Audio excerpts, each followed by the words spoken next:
RVS.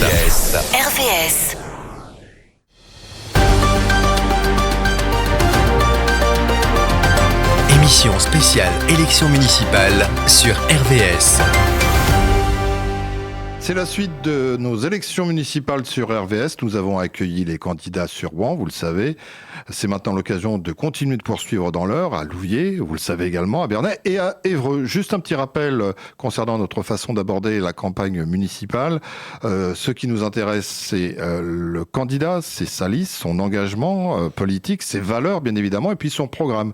Les débats entre les uns et les autres, on laisse ça à d'autres médias qui le font d'ailleurs très bien, mais ce n'est pas le principe de ce magazine. Les municipales à Évreux, donc, où se sont placés sur la ligne de départ, pas moins de 8 candidats, du moins au départ, dont certains d'ailleurs ne briguent pas véritablement le siège de maire, mais saisissent l'occasion pour donner de l'écho à leur message, qui n'est pas du tout le cas de notre jeune entrepreneur de même pas 40 ans, mais avec déjà une solide expérience de chef d'entreprise, fondateur du réseau Glace Express et président de l'Évreux Football Club 27, Samuel Brigantino. Bonjour.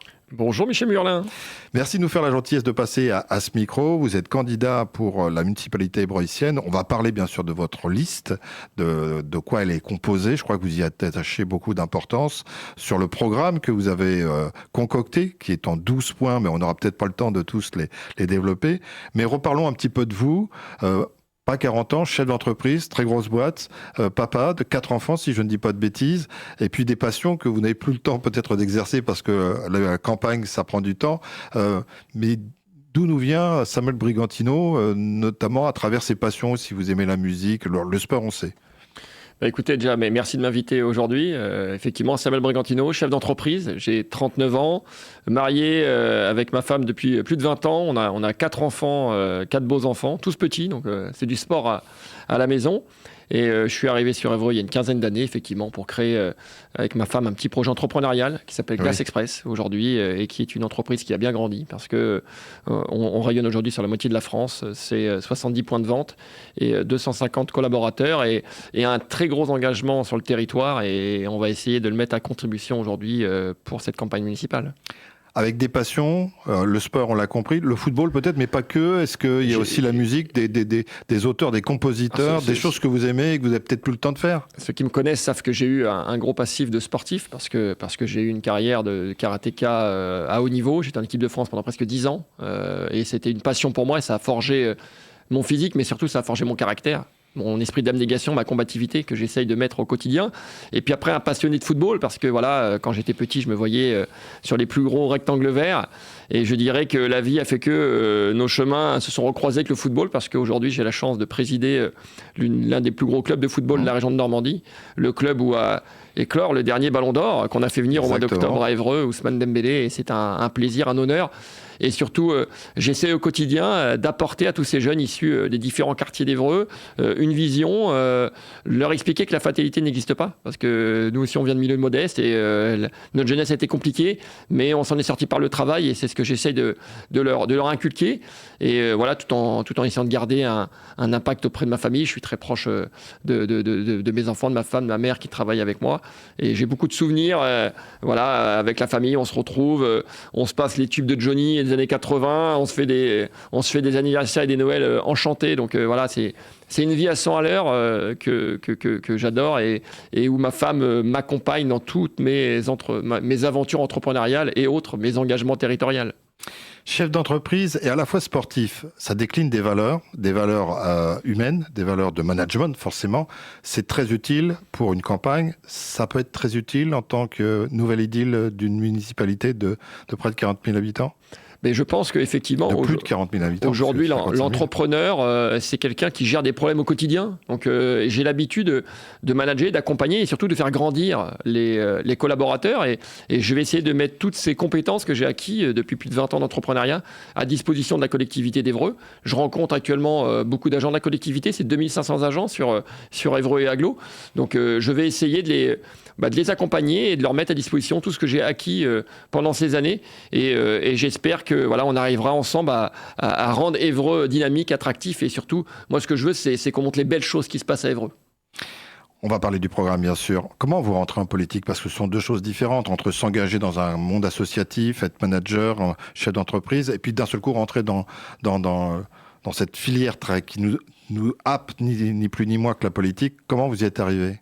Je pense que toute personne qui prend des décisions qui impactent les gens fait de la politique indirectement. Et quand je prends des sujets associatifs, je fais de la politique parce que j'essaie de le mettre à disposition de la population. Quand je monte une entreprise et que j'essaie de développer économiquement sur la ville, je fais de la politique. Donc je fais de la politique depuis longtemps. Jusque-là, elle est affirmée, elle est assumée et j'essaie de m'entourer de personnes motivées, de conviction. Et on a déposé notre liste lundi. Et voilà, c'est une fierté pour moi aujourd'hui d'être tête de liste de cette liste. Et c'est vrai que si je reviens il y a 8 mois, lorsqu'on s'est lancé et qu'on nous regardait avec un petit sourire, aujourd'hui, les sondages font mentir. Alors, chaque candidat a un programme, chaque candidat a des outils de communication. Le vôtre, c'est pas qu'on est en train de flagorner, mais le vôtre nous touche un peu plus parce que ça ressemble à un journal, donc à un print. C'est votre programme que vous avez fait sous forme d'un journal. Pourquoi ?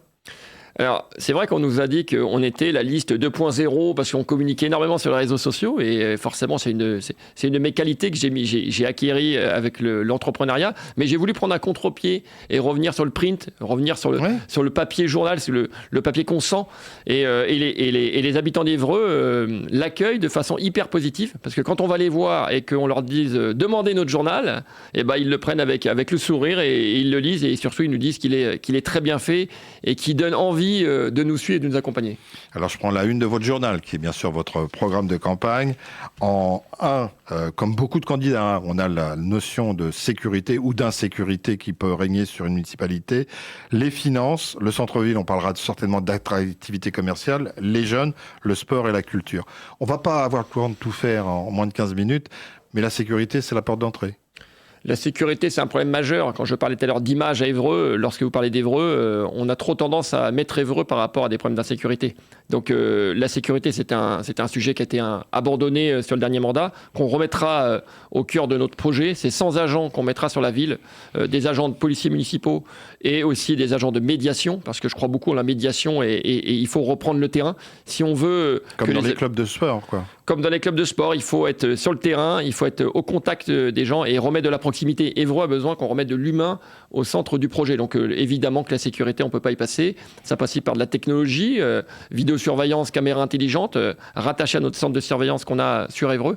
Et la mise en place d'une brigade canine, parce que le contact du chien, c'est quelque chose qui fonctionne bien avec les habitants et surtout qui souvent repousse les personnes un peu vindicatives. Donc voilà, beaucoup de sujets de sécurité qu'on va remettre sur Évreux et je pense que ça va nous permettre de redorer aussi l'image d'Évreux. Une transparence financière. Alors, la gestion d'une municipalité, c'est crucial. C'est souvent ce qui est mis en avant par les opposants ou pas, mais on parle souvent de la gestion de la ville. Et là, vous avez des arguments. Surtout, ce que je vois, c'est qu'aujourd'hui, on taxe plus avec moins de services. Donc, ce qu'il faut, c'est qu'on ait une gestion saine et correcte des finances de la ville d'Évreux. Alors, être maire d'Évreux, c'est souvent aussi avoir un rôle à l'agglomération. Et aujourd'hui, on le voit. Aujourd'hui, même si on va parler des budgets d'Évreux en disant, voilà, les budgets sont équilibrés, aujourd'hui, les finances de l'agglomération sont catastrophiques parce que on n'arrive pas à faire baisser, encore une fois, la dette à l'agglo. Et on se retrouve aujourd'hui à taxer toujours de plus en plus les Évroïciens. C'est 5% d'augmentation de taxes foncières sur les 3 dernières années. Et forcément, notre arrivée changera un peu la donne parce qu'on remettra de l'ordre dans les finances de la ville. Vous avez aussi eu une explosion de la masse salariale sur la ville d'Évreux en 2024, avec plus de 10% d'augmentation de la masse salariale. Et pendant le même temps, vous aviez 7% d'absentéisme dans les effectifs. Donc on voit bien qu'il y a un problème de management. Donc on va essayer de régler tous ces sujets-là et de remettre encore une fois l'église au centre du village. Je reste encore un instant sur cette transparence financière. Vous dites baisser les impôts locaux, réduire la taxe foncière, bloquer le prix de l'eau. Vous faites comment ? Alors déjà, ça passe par la surface foncière. À Évreux, c'est 330 000 m² de bâtiments à entretenir. Tout ça, ça coûte énormément à la collectivité. On n'est pas capable de le chauffer, on n'est pas capable de l'entretenir. On a un maire qui joue Monopoly avec l'argent de la ville. Donc on va se séparer énormément de bâtiments qui ne fonctionnent plus pour justement réinjecter dans la collectivité. Il est pas normal aujourd'hui que les habitants d'Évreux payent toujours l'eau plus chère alors qu'on n'est pas capable, nous, de couper le robinet. Parce qu'à Évreux, c'est 30% de l'eau qui est déversée dans la nature. Donc on va travailler à notre arrivée sur une audit générale de système de canalisation de l'eau pour essayer de trouver une solution pour arrêter de faire en sorte que les habitants payent toujours l'eau plus chère et en plus qui n'est pas forcément de bonne qualité. Les Évroïciens ont besoin, encore une fois, de récupérer du pouvoir d'achat. Donc ces sujets de fiscalité, d'eau, c'est des sujets prioritaires pour eux. La santé, on met souvent en avant, et les médias le font très régulièrement, sur les déserts médicaux qui toucheraient particulièrement, mais c'est vrai, le monde rural, mais on se rend compte que de plus en plus, ça atteint nos villes et certains quartiers même de villes importantes. Alors la santé, c'est un sujet majeur parce que c'est plus de 6000 personnes à Évreux qui n'arrivent pas à avoir un médecin traitant. Donc c'est un vrai sujet. Quand vous savez qu'aujourd'hui le maire d'Évreux est médecin, c'est quand même un problème de ne pas arriver à faire venir des médecins à Évreux. Donc on aura un gros travail sur les maisons de santé à Évreux. On dupliquera l'exemple de la maison de santé de la Madeleine où vous avez des médecins qui se sont regroupés avec des fonctions centralisées et ça fonctionne plutôt très bien. La seule problématique, c'est que c'est pas assez nombreux. Mais pour faire venir des médecins, il faut un territoire attractif. Et c'est le rôle d'un maire ?